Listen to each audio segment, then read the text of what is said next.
El Señor me les bendiga a cada uno de ustedes, queridos hermanos. Su hermano en Cristo, Enrique Olea, trayéndoles un estudio más de las Escrituras, mis queridos hermanos. En esta ocasión les traigo este estudio que por título lleva "Este es mi pacto". Bien, para empezar quiero explicarles, hermanos, lo que significa esta palabra, pacto. En hebreo significa berit. Esta palabra berit significa en nuestro idioma contrato de asociación de naturaleza solemne. La Septuaginta y el Nuevo Testamento en el griego lo describen como diateque, disposición legal, testamento. La Vulgata la describe como testamentum. El término hebreo berit designa los acuerdos, tratados y arreglados entre individuos o naciones con fines de beneficio mutuo, por las que se vinculan con la reciprocidad de derechos y obligaciones. Significa una alianza. Esto es lo que significa, mis hermanos, la palabra pacto, tanto en hebreo como en griego. Voy a darles, mis hermanos, una explicación utilizando el hebreo, el arameo y el griego, hermanos. Algo diferente a lo que hemos estudiado, a lo que hemos visto, hermanos, pero que es entendible, se va a entender, mis hermanos, lo que les voy a explicar, aún usando el hebreo, el arameo y el griego. En la institución de la Cena del Señor, nuestro Señor Jesucristo habló de su sangre como la sangre del nuevo pacto.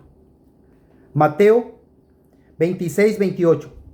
Porque esta es mi sangre de la alianza, la cual se derrama para el perdón de los pecados de muchos. Él es el mediador del nuevo pacto. Dice Hebreos capítulo 9, versículo 15. Por eso Él es el mediador de la nueva alianza, para que los que han sido llamados reciban la promesa de la herencia eterna, ya que intervino muerte para redimirlos de las transgresiones cometidas bajo la primera alianza. Hebreos capítulo 12, versículo 24. Y Yahshua, el mediador de la nueva alianza, y a la sangre rociada que habla mejor que la de Abel. El principio de la gracia soberana ya está actualmente en vigor, es decir, los cristianos vivimos bajo la gracia, bajo este nuevo pacto. Y Dios actúa en conformidad con él al establecer las condiciones en base a las cuales mora en medio de su pueblo, siendo el Señor Jesús el mediador por medio de quien se obtiene toda bendición. Segunda a los Corintios capítulo 3, versículo 6. Él mismo nos capacitó como servidores de la nueva alianza, no de la letra, sino del Espíritu, porque la letra mata, pero el Espíritu vivifica. Esta palabra cáliz también tiene el significado de copa. Analicemos esta palabra cáliz del griego poteirion, que significa vaso de beber, de ahí copa. Mateo 10:42. Cualquiera que le dé a uno de estos pequeños un cáliz, un vaso de agua fría, solamente porque es mi discípulo, en verdad les digo que jamás perderá su recompensa. Primera a los Corintios, capítulo 10, versículo 16.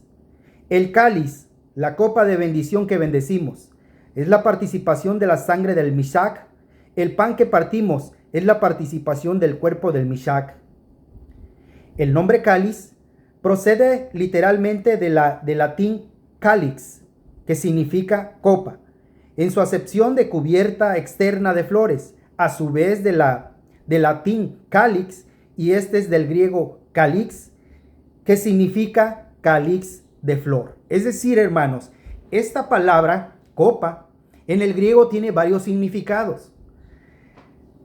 Por ejemplo, cáliz de flor.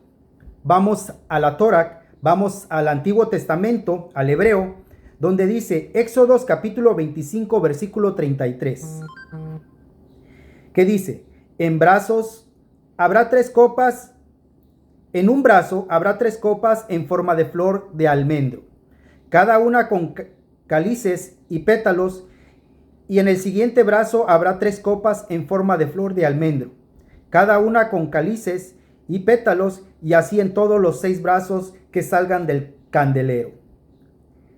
El cáliz es también la bebida que contiene. Atención a esto, mis hermanos. Cáliz no solamente significa el contenedor, es decir, la copa, sino también cáliz se refiere a la bebida que contiene. Preguntando Jesús a los zebedeos si estaban dispuestos a beber el cáliz que él iba a beber. Aquí es donde vemos esa diferencia entre la copa y el cáliz. La copa no se puede beber, pero su contenido sí. Dice, el cáliz que había de beber. Marcos capítulo 10, versículo 38. Dice la escritura, entonces Yahshua les dijo, ustedes no saben lo que piden. ¿Pueden beber la copa que yo bebo? Atención, pueden beber la copa que yo bebo. O sumergirse con la inmersión con que me voy a sumergir. Versículo 39. Ellos dijeron, ¿podemos? Y Yahshua le dijo, beberán la copa que yo bebo y se sumergirán con la inmersión con que me voy a sumergir. Nuestro Señor Jesús lo relaciona con la entrega de la vida aquí. Más tarde el relato del Getsemaní, aparte de mí, estas palabras que dice, aparte de mí, este cáliz, aparece con la expresión dolorosa de fidelidad hasta la muerte. Lo que representa el cáliz. Atención, Marcos 14:36. Decía, Abba, Padre, todo es posible para ti. Aparta de mí este trago. Fíjense cómo esta traducción aquí lo traduce no como copa, sino como trago, ¿sí? En la traducción que tenemos nosotros, la Reina de Valera, por ejemplo, lo traduce como copa. Pero aquí estamos viendo, aparta de mí este trago, pero no se haga lo que yo quiero, sino lo que tú quieres. Juan 18:11. Entonces Yahshua le dijo a Kefas, es decir, a Pedro, mete tu espada en la vaina. Esta es la copa que me ha dado el Padre, y no la habré de beber. Fíjense cómo la escritura, ¿sí? En el hebreo, en el griego, le da no solamente el sentido que a veces nosotros les damos, ¿sí? En español, sino que tiene varios significados, y por eso a veces se hacen las discusiones. No, es que es una copa literal. No, es que la copa es el contenido. Por eso aquí estamos viendo las diferentes traducciones, ¿sí? Que se refieren a cáliz o copa. Entonces, cáliz significa el contenido también. Copa es igual a cáliz, igual al contenido. Este es el significado de esta palabra en hebreo, ¿sí? En griego, copa es lo mismo que cáliz y cáliz es lo mismo que contenido. Ejemplo, vamos al griego. Mateo 26:28. Esto porque es la sangre de mí, la del nuevo pacto, la por muchos siendo derramada para perdón de pecados. Dice, esto porque es sangre del nuevo pacto. Aquí Mateo se está refiriendo al pacto, ¿sí? A la sangre, no a la copa. El pacto del griego tes diatekes, el pacto es un acuerdo o contrato entre dos, diadu teke de tetemi, dice el griego. Se emplea también para denotar un testamento, de latín testamentum, que viene a entrar en vigor cuando la persona muere.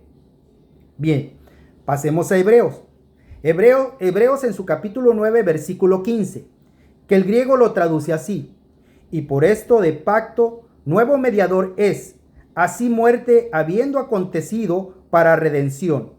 De las bajo el primer pacto transgresiones, la promesa reciban los que han sido llamados de la eterna herencia. Hebreos 16 dice también, donde porque hay testamento, ser ofrecida del testador. Dice el versículo 17, testamento porque sobre muertos firmes llegar a ser, puesto que nunca es válido cuando vive el testador. Dice el griego. De aquí viene el nombre del Nuevo Testamento. Tanto pacto como testamento tienen sentido aquí.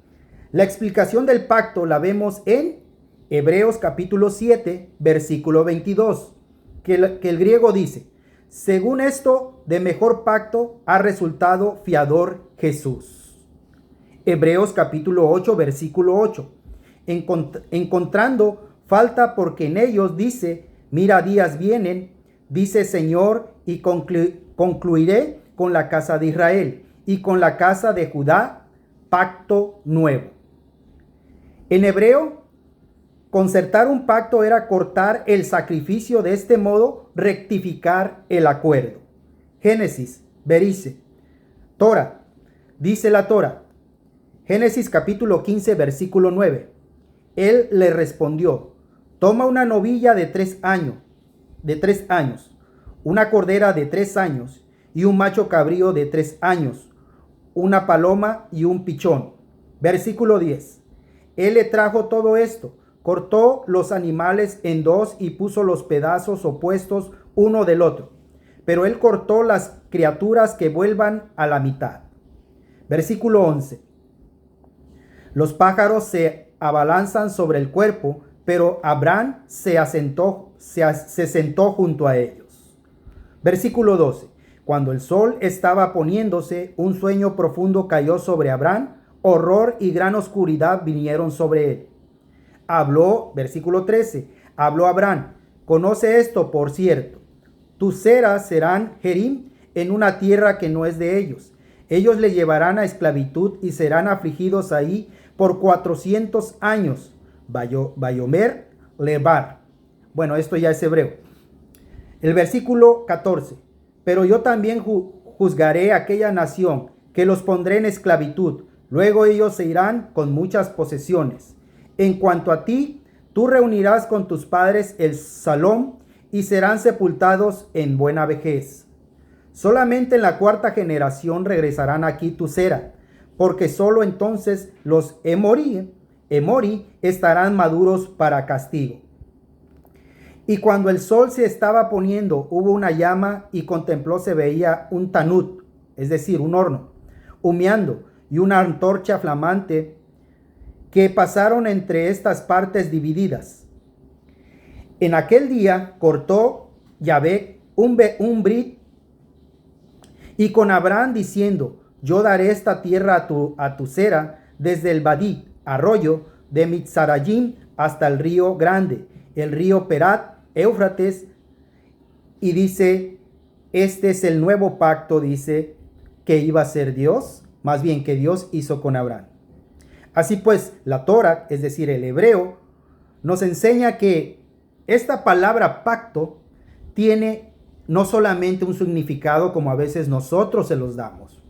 Por eso a veces discutimos, ¿sí? Porque mis hermanos que usan una sola copa, dice, el pacto Dios lo hizo en esta copa. Esta copa es el nuevo pacto. Y nosotros, ¿sí?, los que usamos varias copitas, decimos, bueno, es que el pacto está cimentado sobre la sangre de nuestro Señor y Salvador Jesús. Es decir, el cáliz es igual al contenido. Mateo 26, 27. Vamos al griego nuevamente. Y tomando la copa y habiendo dado gracias, dio a ellos, diciendo: bebed de ella todos. Aquí vemos la palabra cáliz, la palabra copa, que dice: y tomando la copa y habiendo dado gracias. Aquí vemos esta palabra, cáliz, copa. Y en el versículo 28, esto porque es la sangre. Fíjense que aquí dice, está copa y está la sangre. Esto porque es sangre de mí, la del nuevo pacto, la por muchos siendo derramada para perdón de pecados. Es decir, aquí la sangre se refiere al pacto y al perdón de pecados. Lo que perdona los pecados de los hombres, dice, la sangre de nuestro Señor y Salvador Jesús. Dice el griego, esta es mi sangre del nuevo pacto, se refiere al pacto prometido en el Antiguo Testamento. Jeremías capítulo 31, Versículo 31. Dice el hebreo: los días vienen, dice Jehová, en que haré un brit chadasá renovado con la Bayit Israel y la Bayit Yehudah. Dice el versículo 31. Versículo 32. No será como el brit, es decir, no será como el pacto que hice con sus padres cuando los tomé de la mano y los saqué de la tierra de Mizrayim, porque ellos por su parte violaron mi brit, aunque yo fui un esposo para ellos, dice Jehová.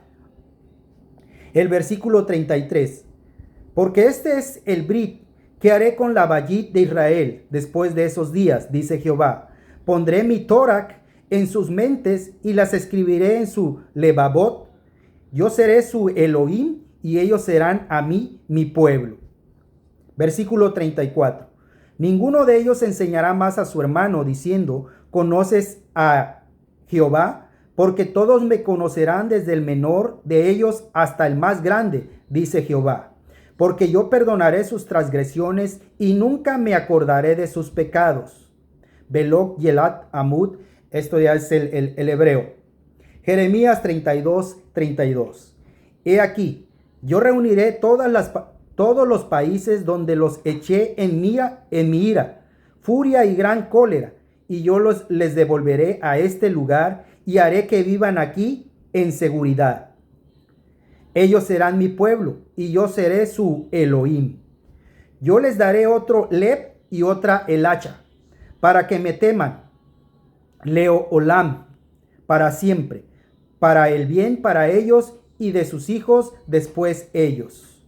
Yo haré un brit, es decir, un pacto eterno con ellos, que de ninguna forma volveré a abandonarlos, sino de hacerles el bien. Yo pondré temor de mí en su levavot, para que ellos no me dejen. Yo tomaré Gilak, gozo, en ellos para hacerlos top, bien. Yo le plantaré en tierra en Emet, verdad, con todo mi leb y mi nepech. Porque aquí está lo que Jehová dice: así como yo he traído este total desastre sobre este pueblo, asimismo traeré sobre ellos todo el bien que les he hablado a ellos. Versículo 43. Campos serán comprados en tierra, aunque ustedes digan de ella que está desolada, desprovista de seres humanos, animales, entregadas a los Kasdim. Los hombres se comprarán con campos por plata, y afirmarán escrituras, y los sellaré y llamaré a testigos de la tierra de Benjamín y en lugares cercanos a Yuratz Sayalim, en las ciudades de Yahudak, en las ciudades de las montañas, en las ciudades de Sefalac, valle, y en las ciudades del Nec sur, porque yo haré que de su exilio regresen, dice Jehová.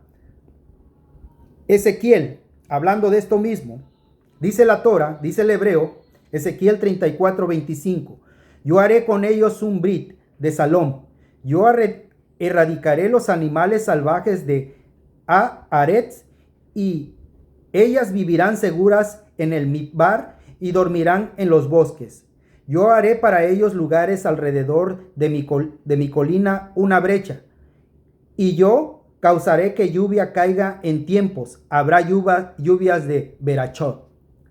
Los Eitzim del campo darán frutos, y la tierra de su cosecha estarán las confianzas de Salom en su tierra.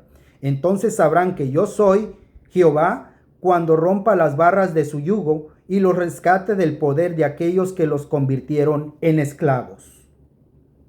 Ya nunca más serán pres de los goyim. Los animales salvajes las devorarán, sino que vivirán con seguridad, sin nadie que les haga temer. Yo haré famosas las productividades de sus cosechas, y nunca más serán consumidas por hambruna en Aaret, ni nunca más cargarán con la vergüenza de los goyim. Ellos sabrán que yo soy Jehová, su Elohim, que estoy con ellos, y ellos en la casa de Israel. Es mi pueblo a mí, dice Adón Jehová. Ustedes, mis ovejas, las ovejas en mi pastizal, son mi rebaño, mis hombres, y yo soy su Elohim, dice Jehová. Dice Adonai Jehová. Jeremías 37, 26 y 27 dice: haré un brit de salom con ellos, un brit eterno daré a ellos, los pondré a ellos y los aumentaré y pondré mi etmi kat dak, dice Jehová de los ejércitos. 27. Mi Mascan estará con ellos, seré su Elohim y ellos serán mi pueblo. El Señor Jesús específicamente dice que su sangre por muchos es derramada para remisión de los pecados. La palabra muchos, palabra que encontramos también en Mateo capítulo 20, versículo 28. Igual que el Hijo del Hombre no vino a ser servido, sino a servir y dar la vida de él como rescate por muchos. Palabra muchos que anuncia la orden de predicar las buenas nuevas a todo el mundo. Mateo 28, 19, dice el griego, yendo discipulad a todas las naciones, bautizándolos en el nombre del Padre y del Hijo y del Santo Espíritu. Versículo 20, enseñándolos a guardar todo cuanto ordené a vosotros, y mirad, yo con vosotros estoy todos los días hasta la consumación del eón. Amén, dice. Muchos era una manera judía de decir todos. En otras palabras, las bendiciones del nuevo pacto se extienden a toda esta era. En cuanto a Israel, se cumpliría en el futuro. La expresión sangre del pacto también parece mirar hacia la institución del pacto mosaico en Éxodos capítulo 6, versículo 8. Mosé tomó a Adán, la roció sobre el pueblo y dijo: esta es la Adán del Brit, el cual Jehová ha hecho con ustedes. De acuerdo a todas estas palabras, dice el hebreo. Así como cuando nuestro Señor Jesús habla de pacto, no se refiere a una copa, sino a su misma sangre, que como él mismo dice, la sangre del nuevo pacto, como la vemos en Mateo 26, 28. Esto porque es la sangre de mí, la del nuevo pacto, la por muchos siendo derramadas para perdón de pecados. Y en Hebreos capítulo 10, versículo 29 dice: ¿cuánto juzgáis? Peor será digno de castigo el que al Hijo de Dios pisotee, y la sangre del pacto común habiendo considerado, en la cual fue santificado, el Espíritu de la gracia habiendo insultado. Hebreos capítulo 13, versículo 20. Sin embargo, Dios de la paz, el que trajo de muertos al pastor de las ovejas, al grande por sangre, de pacto eterno, el Señor de nosotros, Jesús. Hermanos, solo una aclaración del idioma que nuestro Señor Jesús hablaba. Nuestro Señor Jesús hablaba arameo y probablemente sus discípulos también hablaban ese idioma. En relación con el Nuevo Testamento, mientras sigue abierto entre los estudiosos el debate acerca de la supuesta y tradicional primera composición aramea del Evangelio según San Mateo o hebrea según Griggs Tresmond, otros y tal vez otros, lo cierto es que varias expresiones puramente arameas en labios de nuestro Señor Jesús, cuya lengua materna sería sin duda alguna la variante Galilea del arameo palestino. Ejemplos de cómo nuestro Señor Jesucristo hablaba arameo: Talita Kumi, Abba, Epata y Eloi, Eloi, Lava Sabatami. Todos ellos unidos al hecho de que en algunas epístolas paulinas se conserva el arameísmo evidente, como Abba Padre. Amárata ha propiciado que algunos investigadores sostengan la teoría de una primera redacción aramea de los cuatro evangelios y del Corpus Paulinum, dice la Escritura. Lo que significa, mis hermanos, en arameo, el idioma que hablaba nuestro Señor Jesús: pasa de mí este trago, dándonos a entender que el cáliz significa también el contenido, es decir, la sangre. Lucas 22:42. Padre, si quieres, aparta de mí este trago, pero no se haga mi voluntad, sino la tuya. Dice la Escritura. Bien, mis hermanos, una pequeña explicación acerca de lo que significa el nuevo pacto y sobre qué está fundado el nuevo pacto. Una leve explicación tanto en hebreo, arameo y griego. Muchas gracias por su atención, mis queridos hermanos. Que el Señor me les bendiga. Su hermano en Cristo, Enrique Olea.